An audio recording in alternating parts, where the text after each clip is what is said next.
You didn't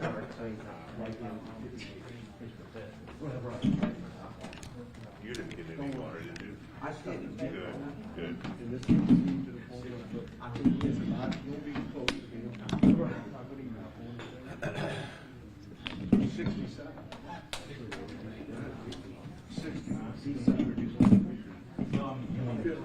67. How you doing?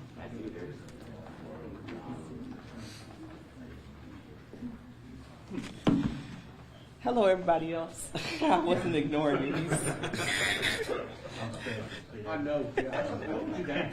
And see, you're going to answer all the questions.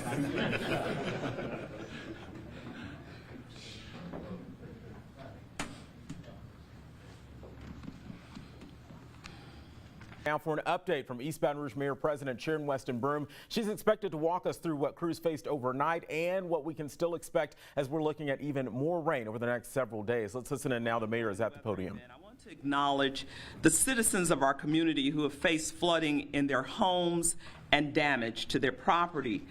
Our city is too familiar with these unfortunate circumstances, and while we have seen our fair share of weather events, this loss is never easy. And while this loss is unfortunate, I am relieved that we have not lost any lives in East Baton Rouge Parish due to this storm at this time. Overnight, the greater Baton Rouge area received more than 13 inches of rain in some areas. That is more than any drainage system can handle. Our drains are flowing, but they have been overwhelmed with all of this water in a short period of time. In addition to last night's rain, forecasts anticipate this rain event to continue through today, with an additional 4 to 6 inches of rainfall forecasted. I'm certainly hoping that we will get a reprieve after what we experienced last night. But at this point in time, the National Weather Service has placed our parish under a flash flood watch through 12 p.m. tomorrow. Our community has had more than our fair share of severe rain events, and our homes, friends, and loved ones have felt the impact of these weather events. I know that there is a heightened sense of anxiety and a fear of rising water, especially given our experience with the 2016 flood. As we prepare for the potential of more rain, I want to ease your fears and let you know that while this is a significant rain event, we are not under the same threat as we were in 2016 at this time. Our local meteorologists and media outlets have done an incredible job of differentiating between the two events thus far. I want to thank the men and women of City Parish that worked tirelessly through the night. Their brave work helped us make it through the frightful night. Our 911 and EMS workers received over 800 calls last evening in response to flooding and related emergencies. In addition, City Parish workers rescued over 250 East Baton Rouge Parish citizens that were in peril. An additional thank you to the 5 CATs and 14 school bus operators who assisted with rescue transportation on a volunteer basis throughout the night. Last night, I signed a parish-wide emergency disaster declaration, which will allow us to immediately activate state resources if local resources are exhausted. Additionally, when federal resources are executed, East Baton Rouge Parish will already be within the declaration. I have been in contact with Governor Edwards, also Congressman Carter, as well as Congressman Graves, to make sure that we are postured to help our residents. In addition to the disaster declaration, City Parish offices are closed today. We want to ensure the safety of our employees by preventing any unnecessary travel. Essential City Parish employees will be contacted by their supervisors.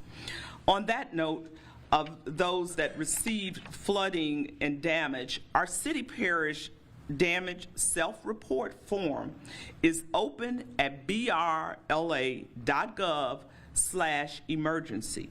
So it is important for people who have experienced flooding to begin self-reporting to help us to assess the needs of the parish and rapidly garner resources from our state and federal partners. Once again, thank you to Governor Edwards and members of our congressional delegation for reaching out overnight to offer support.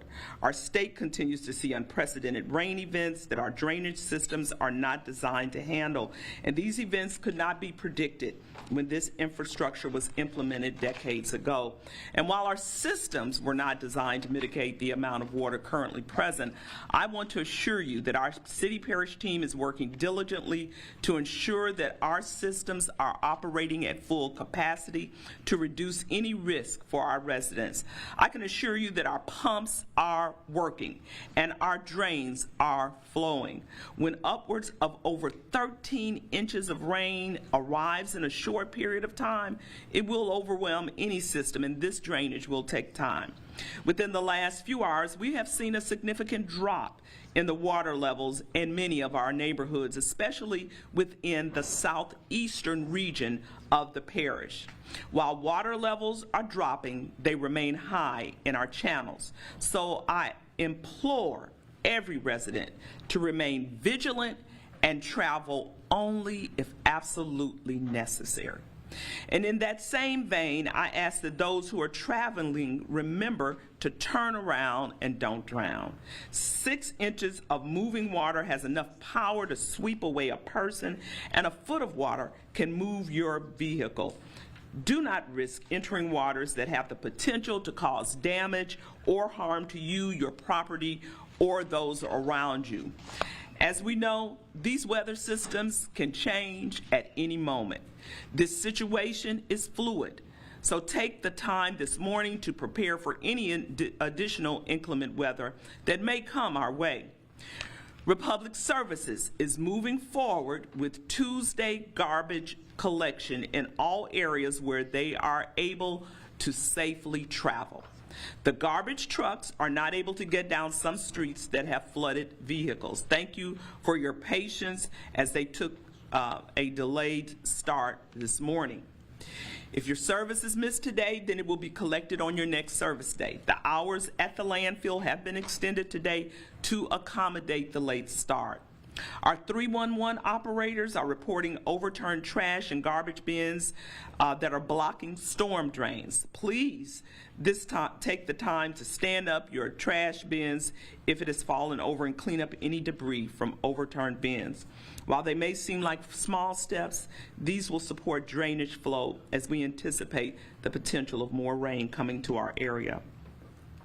Also, clean up anything in your yards and ditches that could inhibit drainage, especially while there's no rain going on. Protect your homes from flooding by placing sandbags at all entrances and exits of your home.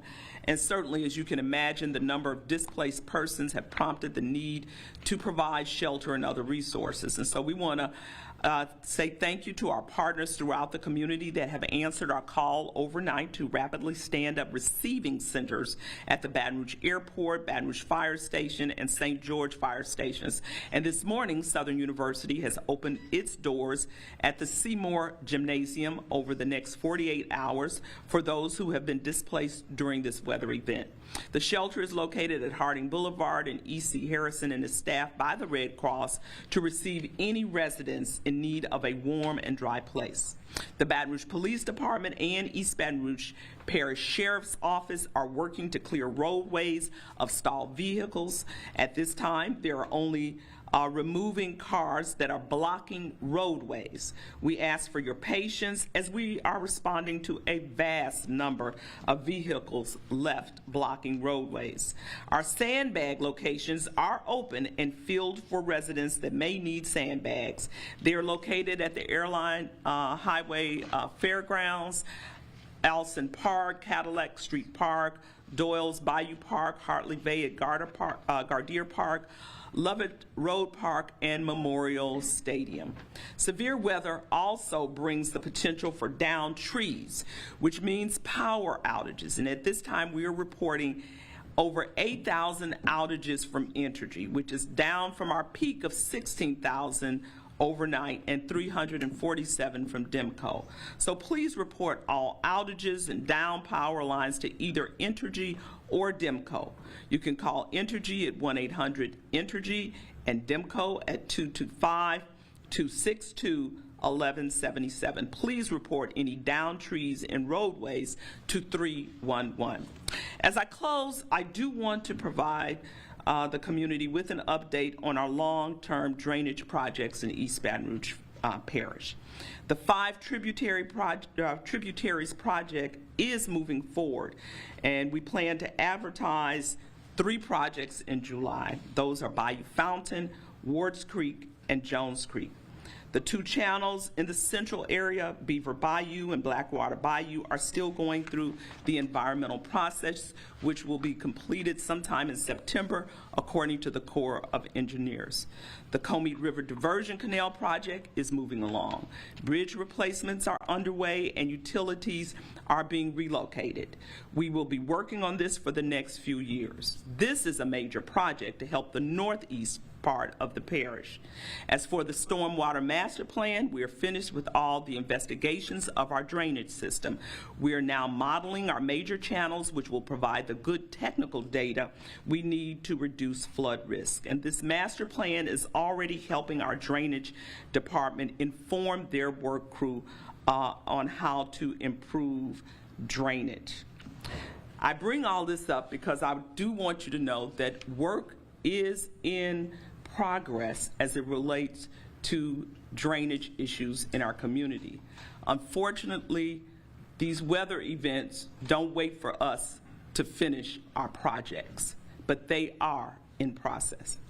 So as we have done before, our community, of course, is coming together in the face of emergency to address needs in collaborative and holistic manners. We're working closely with our state, local entities to keep our community out of harm's way now and in the future. Thank you to all of our partners, all of the partner agencies for demonstrating a commitment to our community. And now I'll take any questions, or our team members will if you have some. Mayor, you mentioned the projects just now. Were there any that, if they were completed by now, maybe we wouldn't have had such a severe issue that we had last night, or are we in a situation where even if those projects were in place, the flooding you saw was still likely to happen because it was such a massive event? So I'm going to ask our drainage director to come and answer that, but I will tell you that we are in an unprecedented season as it relates to weather events. I think it was someone from your newspaper that coined the phrase showers on steroids. And of course, with the amount of rain that we've received in such a short period of time, it can be overwhelming to our systems. But Fred, I'm going to ask you to come up and add additional information on that. Certainly, there's no question in our mind, based on all the modeling that's taken place and has been done, the Comey diversion would have certainly been a very positive project if it was already completed. But again, you know, it's taken a long time to get where we are, but we are seeing the progress. And as I told the mayor, I said, could we push DOTD and the Corps on that job very hard every day, because it does have a big impact on the drainage flow. Not only does it help the northeast part of the parish, but it does reduce the volume of water going to the Amite instead of going to the Mississippi, which gives the other channels a little more capacity to be able to do and address the problems that we see as reducing the flood risk. So that, and you know, certainly anytime you clean channels and stuff like that, and that's what we're trying to get finished up with the first 3 on Bayou Fountain, also Wards Creek and Jones Creek. There are different phases that'll have to be done on that, but you always start at the bottom, and we're going to work at those directions, hope to be able to advertise the thing in July. But it would make a good positive impact on drainage. And Mayor, do we have any idea how many homes were flooded last night? You guys? We don't have an assessment on how many homes at this time. Once again, that is why it's important for citizens to report if their home has been damaged or if they took on water, and they can do that at brla.gov/emergency. You mentioned the cars. What are going to happen to those abandoned vehicles? Where are they going to be taken and all? Well, I would imagine that they would be taken to one of the area lots for people to see if what they want to do with them going forward. But I was told by some of our team members, we saw an unprecedented number of folks who were out on the roadways during this weather event, and now we're seeing the remnant of cars that have been left behind. So I think it also sends a very distinct message that when we encourage people and implore them to stay off the roadways, it's very serious. And I'm just grateful nobody was hurt in this process. So far, we haven't had any fatalities. A lot of these flooded homes, they're repeat flooded homes. Do you think that it's time that we need to get stricter with building allowances and rules regarding building neighborhoods and areas? You know, I believe that residents and homeowners should certainly adhere to any mitigation efforts that they believe are applicable to their home and their neighborhood. And certainly in some instances, it is required. As I said, I believe our homeowners after 2016 have been doing their best to move forward in a safe, responsible way with their homes, and some of this weather, once again, is just unprecedented. So I believe our citizens are doing their best to move forward and doing it in a very responsible way.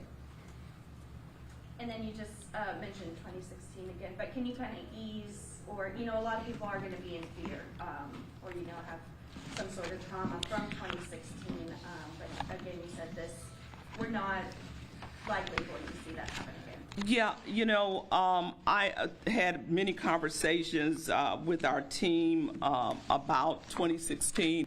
I'm going to ask Fred to come up once again because he's the drainage expert on this, and talk a little bit, Fred. We talked a little bit upstairs about the difference between 2016 and what we're seeing right now.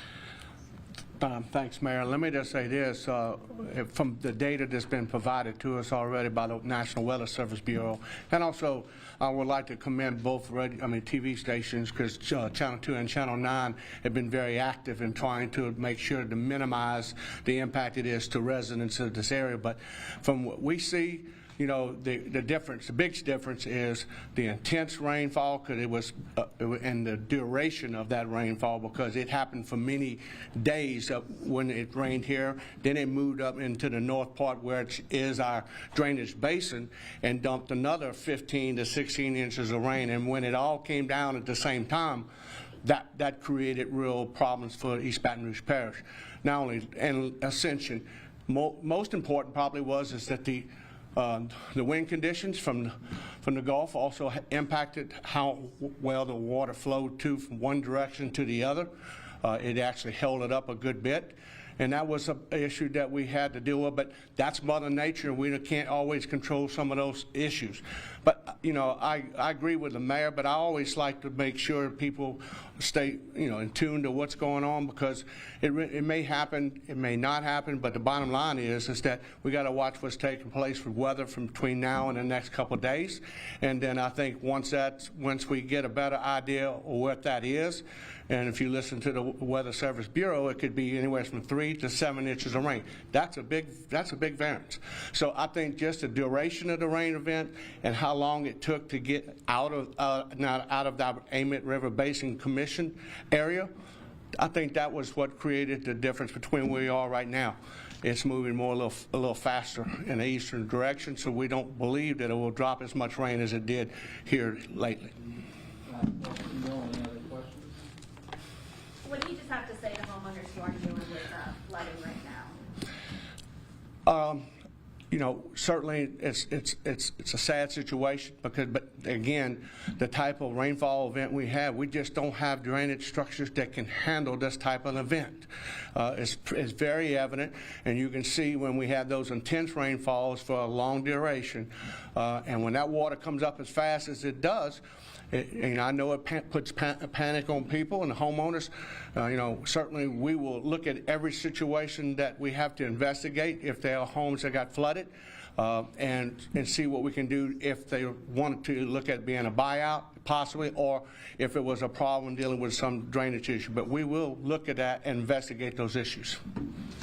I want to thank all of you all of our media outlets throughout the night.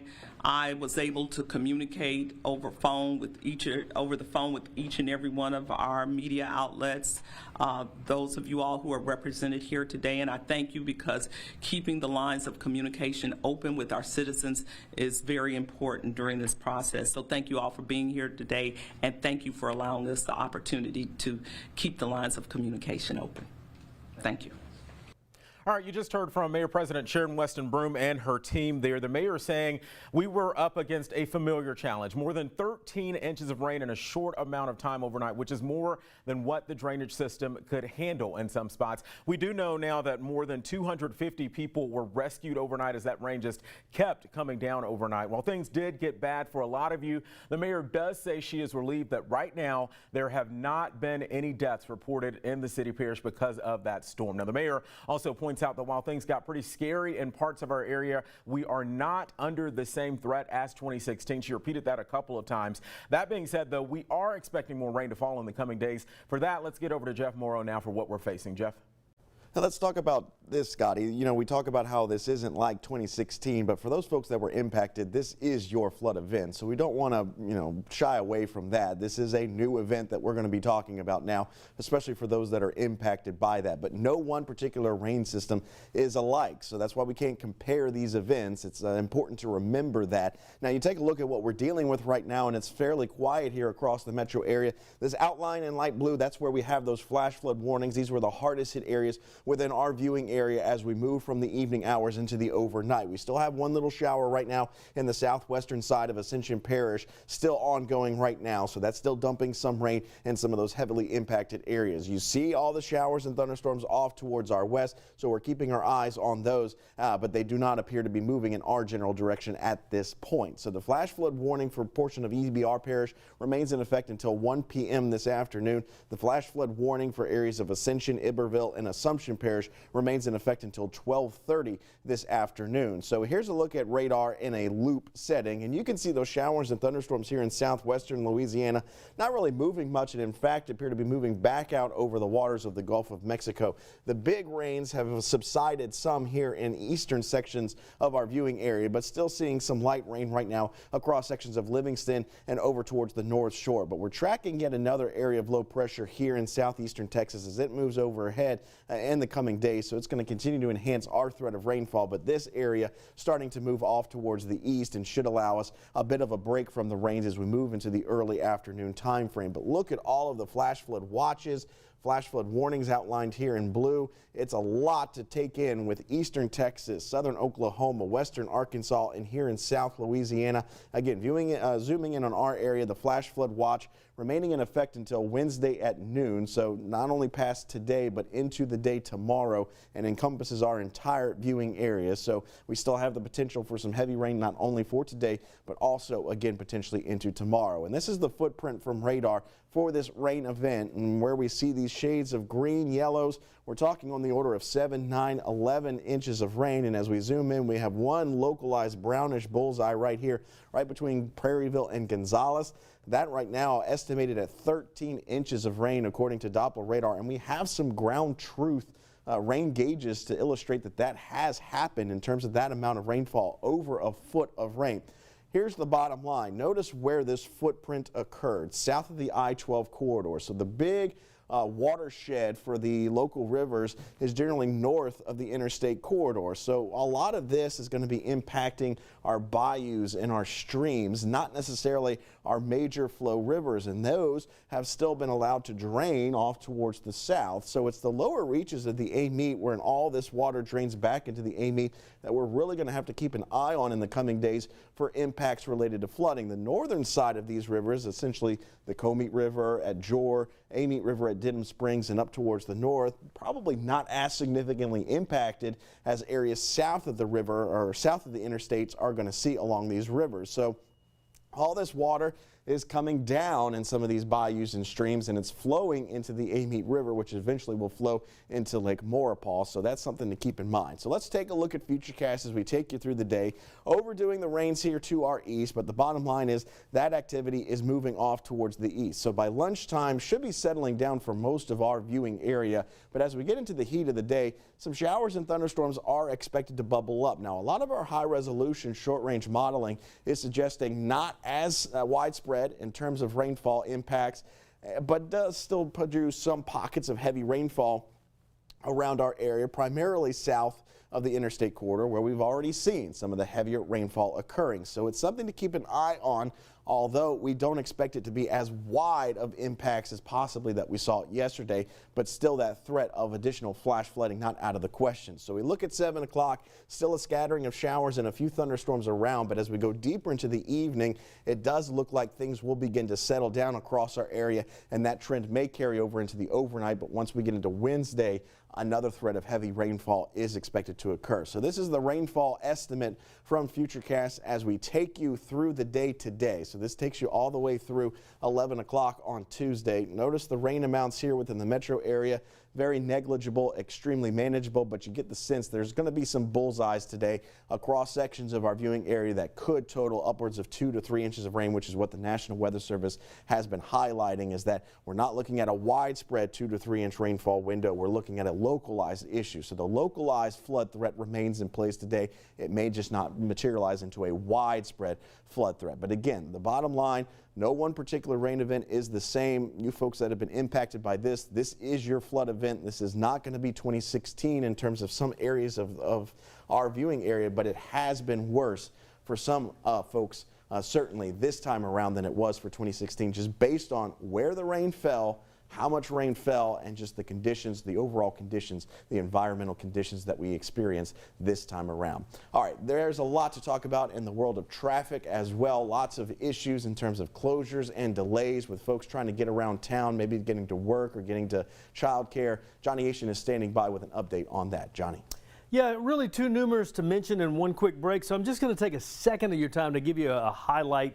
I-10 is still closed between Segan and Highland. If you're going out toward Gonzales, they force you off the interstate right there at Segan. It's never really gotten back to Bluebonnet. That part of the interstate's been good. However, the other side, coming from Prairieville to Baton Rouge, that's backed up not quite to Prairieville, but almost. That's I-10 westbound coming into the Baton Rouge area, forced off at a very busy Highland Road right there. So we can definitely see that footprint Jeff was talking about right down here south of the I-10, I-12 corridor, right there where all the rain shower activity was, and we're still flooded. Now, here's the good news. You can get on the interstate at Highland going toward Prairieville. So if you need to get on the interstate and go to Prairieville, again, the section that's closed, Segan to Highland, right in that area. That's it. Now, while I have your attention real quick, down toward the Sunshine Bridge, everything here's fine. Donaldsonville, for the most part, okay. But this little section of Highway 70 that was closed last week with that levee breach, this rain shower activity didn't do much good there. It's still closed from Highway 996 to right around Highway 69. It's going to affect you if you're going to some of your camps down in Pier Park. No indication when that might be opened up again. Now, at 10:33, let's go back to the desk and Scotty Hunter. All right, thank you so much, Johnny and Jeff. Now, again, we are expecting more rain and all this, so make sure you stay safe and do not drive through any high water you see out there on the roadways. Now, we will have more updates coming for you on 9 News at noon. Join us back here for that, but right now we'll send you back to programming.